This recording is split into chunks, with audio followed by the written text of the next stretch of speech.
బట్టతలతో వరి అవుతున్నారా? Don't worry. Keha skin and hair clinic లో మోస్ట్ అడ్వాన్స్డ్ FUE టెక్నాలజీతో మీ బట్టతలకి శాశ్వత పరిష్కారం. నన్ను చూసి ఎవరూ భయపడాల్సిన అవసరం లేదు. ఎవరిని భయపడాలని నేను ఈ పనులు చేయట్లేదు. నేను ఉద్యమకారుణ్ణి కాదు. ఏ ఉద్యమాలు నాకు ఇష్టం లేదు. ఒక్కొక్కరు మారాలి, మన దేశమంతా ఆరోగ్యంగా ఉండాలి, అంతే నాకు కావాల్సింది. నేను వేరే వాళ్ళని ఎదురుసుకొని మీరంతా తప్పు చేస్తున్నారు అని చెప్పేదానికి రాలేదు. మనమంతా అందరూ అపోలో హాస్పిటల్లో ఉన్న వాళ్ళకు రోగాలు ఉన్నాయి. ఆ డాక్టర్లు రోగాలతోనే కష్టపడుతున్నారు. 100 మంది MD MS డాక్టర్లను తీసుకుంటే అందులో 18 మంది బీపీ ట్యాబ్లెట్ తీసుకుంటున్నారు. 28 మంది డయాబెటీస్ రోగంతో బాధపడుతున్నారు. అందులోనూ 16 మందికి క్యాన్సర్ రోగాలు వస్తున్నాయి. అంటే గడిచిన 50 సంవత్సరాల్లో ఏ ఒక్కరిని ఈ రోగాలు వదలట్లేదు. స్వామీజీలకు రోగాలు ఉన్నాయి, చీఫ్ మినిస్టర్లకు రోగాలు ఉన్నాయి, లెక్చరర్లకు రోగాలు ఉన్నాయి, బ్రాహ్మణులకు రోగాలు ఉన్నాయి, ముస్లింలకు రోగాలు ఉన్నాయి, క్రిస్టియన్లకు రోగాలు ఉన్నాయి, జైన్స్కు రోగాలు ఉన్నాయి, సిక్కులకు రోగాలు ఉన్నాయి. ఎవరిని వదిలిపెట్టడం లేదు. చిన్న పిల్లలకు రోగాలు వస్తున్నాయి. కానీ మేడం చెప్పినట్టు బుద్ధుడు అనేవాడు ఒకడు ఉండేవాడు. వాడి దగ్గరికి ఒక ఆవిడ తన చిన్న పిల్లని తీసుకెళ్ళి, చనిపోయింది పాప. బుద్ధుడు చాలా గొప్పవాడు, భగవానుడు, దేవుడు అంతటి వాడు. బాబు నా పాపను బతికించు అని తీసుకెళ్ళిందట. బుద్ధుడు అప్పుడు చెప్పాడు, లేదమ్మా నేను బతికించలేను, నాకేమీ తెలియదు ఇలాంటివన్నీ. లేదు లేదు నీవు చాలా గొప్పవాడివి, బతికించాలి అని పట్టుబట్టింది. ఆవిడకి తన పిల్ల మీద వ్యామోహంతో వదలకుండా ఏడుస్తూ అక్కడే కూర్చుండిపోయింది. అప్పుడు బుద్ధుడు ఏం చేయకుండా తోచకుండా ఇవిడికి ఎలాగైనా జ్ఞానోదయం కావాలి అని, ఏం కావాలి, మీ పాపను బతికించాలంటే ఏదైనా ఇంటికి వెళ్ళి, చావులేని ఇంటికి వెళ్ళి ఆవాలు తీసుకురామ్మా, ఆ ఆవాలతో నేను బతికిస్తాను అన్నాడు.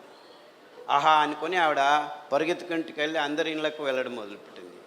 ఒక 10 ఇళ్ళకు వెళ్ళి అడిగే లోపలికి తెలిసిపోయింది ఆవిడకి ప్రతి ఇంటిలోనూ చావు ఉంది అని. ఇదే కథ ఇప్పుడు జరిగితే బుద్ధ భగవానుడికి ఆ చావు అనే పదం అలవాటు అవసరం లేదు. ఏ ఇంటికైనా వెళ్ళు, డయాబెటీస్ బీపీ లేకున్న ఇళ్ళల్లో నుంచి ఆవాలు తీసుకురా అంటే మన దేశం కాదు, ఏ దేశానికైనా వెళ్ళండి. అంటే ఈ రోగాలు ప్రతి ఇంటిలో ఉన్నాయి. నేను ఇలా లెక్చర్ ఇస్తుంటే మండ్యా దగ్గర చిన్న పల్లెలో, ఏంటి సార్ ఇంకా మీరు ఇళ్ళల్లో ఉన్నారు, ప్రతి ఒక్కరి జోబుల్లో ట్యాబ్లెట్ ఉన్నాయి చూడండి అని ఇలా చూపిస్తున్నారు.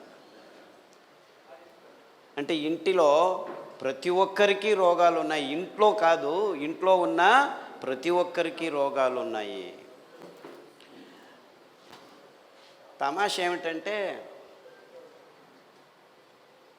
ఈ రోగాలన్నీ గడిచిన 50 సంవత్సరాల్లోనే వచ్చాయని ఈ పత్రికలు రాయట్లేదు, ఈ టీవీలు చెప్పట్లేదు. ఎంతవరకు చెప్పట్లేదంటే డయాబెటీస్ వస్తే బాగ్ కాదు అని చెప్తున్నాయి. ఎంతవరకు చెప్పాయంటే మీరు ఆఫ్రికాలో ట్రైబల్ విలేజెస్కి వెళ్ళి డయాబెటీస్ బాగు చేస్తాను నేను అని చెప్తే వీడు పిచ్చోడు వచ్చాడు, వీడు ఇలా మాట్లాడుతున్నాడని చూస్తారు. అంటే అది ప్రపంచవ్యాప్తంగా అందరికీ తెలిసేట్టు చేశారు. డయాబెటీస్ వస్తే బాగు కాదు, it is incurable disease. BP వస్తే బాగు కాదు, ఇన్క్యూరబుల్ డిసీజ్. రొమెటిజం వస్తే బాగు కాదు, ఇన్క్యూరబుల్ డిసీజ్. థైరాయిడ్ వస్తే బాగు కాదు, ఇన్క్యూరబుల్ డిసీజ్. ఇలా ఇది రోగాల లిస్టు, బాగు కావు అనే రోగాల లిస్టు ఆంజనేయుని తోకలాగా పెరుగుతూ పోతుంది. అంటే గడిచిన 50 సంవత్సరాల్లో ఈ డాక్టర్లు, ఈ విజ్ఞానులు, ఈ విశ్వవిద్యానిలయాలు ఏం చేస్తున్నాయని ఒక్క ప్రశ్న అడిగితే ఏం చేస్తున్నాయి? ట్యాబ్లెట్లను రెడీ చేస్తున్నాయి, ఆపరేషన్ టేబుల్స్ను రెడీ చేస్తున్నాయి. మీకు గాల్ బ్లాడర్లో స్టోన్ ఉందా, రండి గాల్ బ్లాడర్ తీసేస్తాం. మూత్రపిండాల్లో స్టోన్ ఉందా, రండి షూట్ చేస్తాం. లేజర్ వచ్చింది మా దగ్గర. షూట్ చేసిన తర్వాత ఏమవుతుంది? ఇంకొన్ని రోజుల తర్వాత 7 చోట్ల కిడ్నీ స్టోన్స్ వస్తున్నాయి. నో ప్రాబ్లం, మాకు ప్రిసైజ్ షూటింగ్ తెలుసు, ఎక్కడుందో మేము మిమ్మల్ని టచ్ చేయకుండానే తీస్తాము, మళ్ళీ షూట్ చేస్తాం. ఎన్నిసార్లు షూట్ చేస్తారయ్యా? ఎన్నిసార్లు వస్తే అన్నిసార్లు షూట్ చేస్తాం. ఎడమ కన్నులో నొప్పి అయింది, ఆ డాక్టర్ దగ్గరికి వెళ్ళండి. కుడి కన్నులో నొప్పి అయింది, ఈ డాక్టర్ దగ్గరికి వెళ్ళండి. గర్భకోశంలో గడ్డలు ఉన్నాయి, ఆ డాక్టర్ దగ్గరికి వెళ్ళండి. ఓవరీస్లో ఇంకొక డాక్టర్ ఎండోక్రైన్, అక్కడికి వెళ్ళండి. ఇలా డాక్టర్లు, హాస్పిటళ్ళు ప్రతి సంవత్సరం ఏ ఊరికి వెళ్ళినా ఒక వీధిలో 1 కిలోమీటర్ నడిస్తే 1 ఉన్నది 2, 2 ఉన్నది 4, 4 ఉన్నది 6 హాస్పిటల్స్, మెడికల్ షాప్స్ ప్రతి సంవత్సరం పెరుగుతూనే పోతున్నాయి. ఇది మన కర్నూలే కాదు, కడప కాదు, ప్రొద్దుటూరు కాదు, బెంగళూరు కాదు, హైదరాబాద్ కాదు, న్యూయార్క్కి పోండి, మెల్బోర్న్కి పోండి, లండన్కి పోండి, ప్రతి ఊరిలో జరుగుతున్న విషయమే ఇది. ఇంకేమీ తేడా లేదు. అంటే ప్రతి ఊరిలో ఈ డాక్టర్లు, ఈ మందుల షాపులు సంవత్సరం పెరుగుతున్నాయంటే ఈ విశ్లేషణలో అర్థం ఏమిటి? సంవత్సరం ప్రతి ఒక్క ఊరిలో రోగులు పెరుగుతున్నారు అని.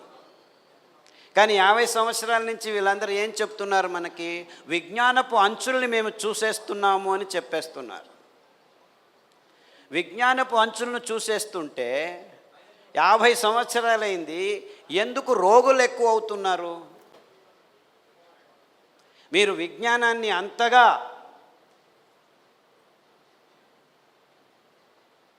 సాధించి ఉంటే ఎందుకు ఒక్క రోగం తగ్గట్లేదు? అంతేకాకుండా రోగాలు ఎక్కువయ్యేది కాకుండా రోగం వస్తున్న జనాల వయస్సు పరిమితి తగ్గుతూ వస్తుంది. 3 సంవత్సరాల పిల్లలకి క్యాన్సర్, 2 సంవత్సరాల పిల్లలకి డయాబెటీస్, 5 సంవత్సరాల అమ్మాయి ముట్టవుతోంది. ఇది రోగం కాదు. 14 సంవత్సరాలకు సహజంగా ముట్టవలసిన ఆడపిల్లలు ఇప్పుడు 7-8 సంవత్సరాలకు ముట్టవుతున్నారు యావరేజు. మొన్న నాకు ఫోన్ చేసి, మొన్న 4 సంవత్సరాల పాపకు ముట్టయింది, ముట్ట ఆగటం లేదు, ఏం చేయాలో దిక్కు తెలియటం లేదు, స్టెరాయిడ్ ఇంజెక్షన్ ఇచ్చాము, 3 వారాలకు ఒకటి ఇచ్చాము, ఒక్కొక్క ఇంజెక్షన్ 6,000 రూపాయలు, అయినా ఆగట్లేదు, 3వసారి మళ్ళా వచ్చింది, ఏం చేయాలి అని. ఏమీ చేయొద్దండి, మళ్ళా డాక్టర్ దగ్గరికి వెళ్ళకండి అని చెప్పాను, అంతే. డాక్టర్ దగ్గరికి వెళ్ళకండి, మీ ఊర్లో ఎక్కడైనా రావి చెట్టు ఉంటే ఆ రావి చెట్టు చుట్టూ తిరగండి, ఆ ఆకులు తీసుకొచ్చి రోజు కషాయం తాగండి, సామె బియ్యం పాపకు గంజి చేసి తాగించండి, పొద్దున గంజి చేసి రాత్రి తాగించండి, రాత్రి గంజి చేసి పొద్దున తాగించండి అని చెప్పాను. 3 రోజుల్లో అమ్మాయికి ముట్టు ఆగింది. 1 కాదు, 2 కాదు, 3 కాదు, ఇలా నాకు గడిచిన 10 సంవత్సరాల నుంచి వారానికి ఒకరు ఫోన్ చేస్తూనే ఉంటారు. 100 మందికి ఈ చిన్న సహాయం అంటే సామెల గంజలు తాగండి, రావి చుట్టూ తిరగండి, రావి ఆకు కషాయం తాగండి, దగ్గరలో వేపాకు దొరికితే వేపాకు కషాయం తాగండి. చిన్న పిల్లలకి ఇంత ఘాటుగా ఉంటాయి కషాయం అంటే మీరు కంగారు పడకండి. 1 లీటర్ని 1/4 లీటర్కు కుదించాలి, అందులో ఘాటుగా ఉంటుంది, దాని వాసన చూస్తేనే మాకు కష్టమవుతుంది, ఎలాగో ముక్కు మూసుకొని మింగాలి, అలాంటిదేం కాదు. జస్ట్ 4 ఆకుల్ని నీళ్ళల్లో 4 నిమిషాలు మరిగించి వడపోసుకొని దానికి మంచి తాటి బెల్లం పాకం వేసుకొని రుచిగా చిన్న పిల్లలకు కూడా తాగించవచ్చు, మీరు తాగొచ్చు. ఇలాంటి కషాయాలు ఒక 50 రకాల కషాయాలని మేము గడిచిన 10 సంవత్సరాల్లో మానవునికి వస్తున్న అనేక రోగాలకు అతి సరళంగా ఉపశమనాన్ని కలిగించే విధానాన్ని కనుక్కున్నాం. అది రావి ఆకు కావచ్చు, పారిజాతం ఆకు కావచ్చు, జామ ఆకు కావచ్చు. ఈ దినం వచ్చారు ఒక ఆయన, డాక్టర్ ఆయన, 80 సంవత్సరాలు ఉన్నాయి. 80 సంవత్సరాలు. తలనొప్పి, మైగ్రేన్ హెడేక్, గడిచిన 35 సంవత్సరాలుగా ట్యాబ్లెట్ తీసుకుంటున్నాడు. ఈజ్ ఎ ప్రాక్టీసింగ్ డాక్టర్, ఇప్పటికీ ప్రాక్టీస్ చేస్తున్నాడు. ఆ తలనొప్పి వస్తే 2 గంటల తర్వాత వాంతికి అవుతుంది. వాంతికి అయిపోతే ఇంకొక గంట ఆయన ఎవరితో మాట్లాడలేరు. ఆ డాక్టర్ నాకు చెప్పిందంటే, క్యాన్సర్ వచ్చినా పర్వాలేదు, ఈ తలనొప్పి మాత్రం బాగలేదు. అంటే ప్రజల్లో ఏమిటంటే తమకున్న రోగమే చాలా పెద్దది అనిపిస్తుంది. ఎందుకంటే 30 సంవత్సరాల నుంచి కష్టపడుతున్నాడు. మైగ్రేన్ హెడేక్, ఆ తలనొప్పి వస్తే వాంతి అయితే నిశ్శక్తమై నిర్వీర్యమై గంట సేపు 2 గంటల సేపు పడుకున్న చోటే పడుకొని ఉంటాడు.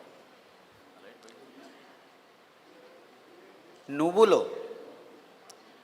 ఇనుప పెన్నం మీద టపటప అనేంత వరకు సన్న మంటలో వేయించుకొని పొద్దున పడిగడుపున ఒక చెంచా తీసుకొని తినండి, నములుతూ తినండి. నాకు పళ్ళు లేవు బాబు, 80 సంవత్సరాలు అన్నాడు. సరే తినద్దండి, తాటి బెల్లం వేసుకొని లడ్డు చేసుకొని పౌడర్ చేసుకొని నోట్లో పెట్టుకొని చప్పరించండి, 21 రోజులు చేయండి. 3 రోజులు చేసేలోపే ఆయనకు రోజు వచ్చే తలనొప్పి 4 రోజులకు ఒకసారి 4వ రోజు వచ్చింది. అయ్యో మళ్ళా వచ్చిందే అనుకున్నాను. నేను చెప్పాను 21 రోజులు చేయాలని. ఇంకా 3 రోజులు తిన్నాడు, 12 రోజుల వరకు తలనొప్పి రాలేదు, మళ్ళా వచ్చింది.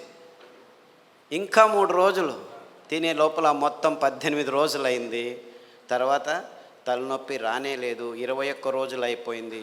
ఇప్పటికి 8 నెలలు అయింది, ఒక్కసారి కూడా ఆయనకు తలనొప్పి రాలేదు.